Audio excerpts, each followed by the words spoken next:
आमचा दलित समाज महत्वाचा वाटत नाही। या आईने हे एवढं भव्य घर बौद्ध वस्तीत बांधल्यावर गर्वानी मान होती। कुणासाठी बांधलं? एकुलता एक लेकरासाठी बांधलं। आज तुम्ही तिला आधार द्यायला सुद्धा येत नाही। तुम्हाला आमचे मतं लागतात, आमचे झेंडे लागतात, पण आमच्या दुःखामध्ये तुम्हाला आमच्या डोक्यावर हात ठेवायला सुद्धा येऊ वाटत नाही। पंकजाताई मुंडे तुम्हाला इकडे येऊ वाटत नाही। धनंजय मुंडे तुमच्या तालुक्यातला माणूस पालकमंत्री आहेत, लातूर मध्ये मारलाय, तुम्हाला एसपीला बोलावं वाटत नाही। अरे एवढी निर्दयता, एवढी असंवेदनशीलता, आज त्यांना घुटमळून मेल्याशिवाय पर्याय आहे का? आज ही माऊली गेल्या 48-50 तासापासून रडत आहे। कोण बघणार तिच्याकडे? कोण बघणार आहे?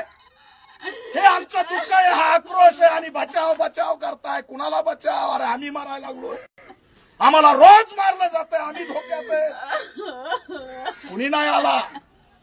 नेत्यांच्या भेटी होत्यात, पण समाजाच्या भेटी कुणी घेत नाही। वाईट आहे आमच्या सोबत, समाजासोबत। आमचा बाप, आमचा वाली बाबासाहेब नाहीत म्हणून आमच्यावरती हे हाल सुरू आहे। आम्हाला तडफडून मारलं।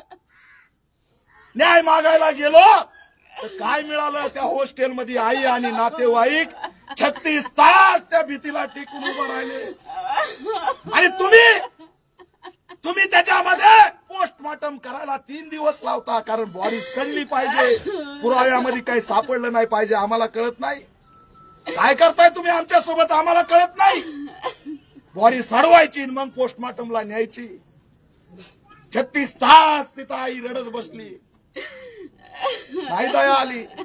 पोस्टमॉर्टमच्या आधी आमच्या जातीचे पोलीस पाठवून सांगायला लावलं, आत्महत्या घरी जा। लाज वाटली पाहिजे, लाज।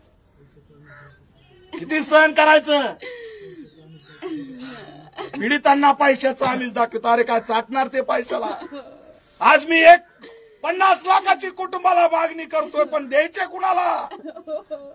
इथं त्यांनी भलं मोठं घर बांधलंय, सगळं स्वप्न बघितलंय। आरक्षणवादी आहेत आम्ही, आरक्षणवादी आहेत। 1 लाख फीस दिली हो हॉस्टेलला, कारण आमच्या मुलाला शिक्षणात काही कमी पडलं नाही पाहिजे। कुणासाठी करायचंय? एकुलता एक मुलगा मारलाय तरी दया याय ना हो। राज्य सरकारला इशारा, हे योग्य नाही। हा आमचा आक्रोश आहे, हा नोट करा।